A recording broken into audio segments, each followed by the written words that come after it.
અમદાવાદ શહેરના ખાડિયા વિસ્તારના ફતાશા પોળ જૈન દેરાસર પાસે ગાંધી રોડ ઉપર ઉત્તરાયણ પર્વ પર ઇજાગ્રસ્ત પક્ષીઓની સારવાર માટે પક્ષી અભિયાનનો કેમ્પ ઊભો કરવામાં આવ્યો છે। પક્ષીઓની સારવારની મેડિકલ ટીમ તૈનાત રાખવામાં આવી।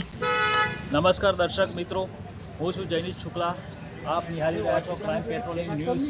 આજે અમદાવાદ શહેરની અંદર પતંગ મહોત્સવ છે, કાઇટ ફેસ્ટિવલ ચાલુ થઈ ગયો છે। 14મી જાન્યુઆરીનો દિવસ છે, ત્યારે એક એવા વેલિન્ટર જે પક્ષી બચાવો અભિયાનનો ટેન્ટ બાંધેલો છે અને એક ઇજાગ્રસ્ત પક્ષી અહીં આવ્યો છે, એની અહીં સારવાર ચાલી રહી છે।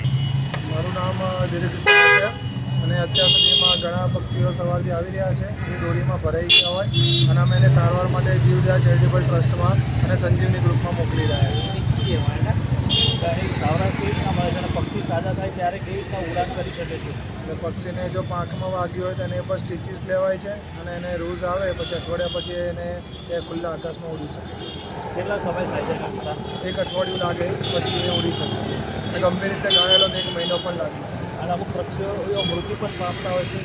10 से 5 પક્ષીઓ મૃત્યુ પામતા હોય અને 5 પક્ષીઓ બચતા હોય છે। એના દોરીમાં જે પક્ષીઓ આવે તો મરી જ જાય છે, પણ નોર્મલ દોરીમાં પણ પક્ષીઓ ભરાઈને ઘાયલ પણ થાય છે। ખાસ દરેકને સંદેશ છે કે પતંગ જો જરૂર ના હોય તો ઉડાવવો ન જ જોઈએ અને બાકી જો ઉડાવો તો પોતાના ધાબા પરથી બધી દોરીઓ કલેક્ટ કરી લેવી, ઉત્તરાયણ પતે એ રીતના ઝાડમાંથી દોરીઓ કાઢી લેવી, જેથી બીજા પક્ષીઓ નિર્દોષ પક્ષીઓ એમાં ભરાય નહીં। Thank you. અમારા કાર્યને તમે બિરદાવ્યું એ બદલ આપનો ખૂબ ખૂબ આભાર। અને આ ચેનલ દ્વારા ઘણા પ્રેક્ષકોને અમે કહેવા માગીએ છીએ કે તમારે ખાસ ધાબામાંથી તમારા ઝાડમાંથી દોરીઓ કાઢી લેજો, જેથી નિર્દોષ પક્ષીઓના માળા પણ હોય, એમના બચ્ચાઓ પણ હોય, એ લોકો પણ ઘાયલ ના થાય અને દોરીઓ ખરેખર ભેગી કરીને ઉતારી લેજો ઉત્તરાયણ પત્યા પછી। આપણે અમારે શું છે કે આ જીવદયાના કાર્યમાં અમે બધા અમારા મેઇન લીડરની અંદરમાં અમે કાર્ય કરવા રહ્યા અને અમે બને એટલા વધારે પક્ષી ઇન્જર ના થાય એવું ઈચ્છીએ છીએ। હું આમાં સહભાગી થયો છું છેલ્લા 10 વર્ષ ત્યાં જાય છે। હું લોકોને એક જ વિનંતી કરીશ કે સવારના સમયે તથા સાંજના સમયે આપ ખાસ પતંગ ના ઉડાડો કે જેનાથી પક્ષીઓ બહાર ફરવા માટે નીકળ્યા હોય અને એ ઘાયલ થઈ જાય, એ ખાસ વિનંતી છે। મારું નામ નિલય શાહ છે।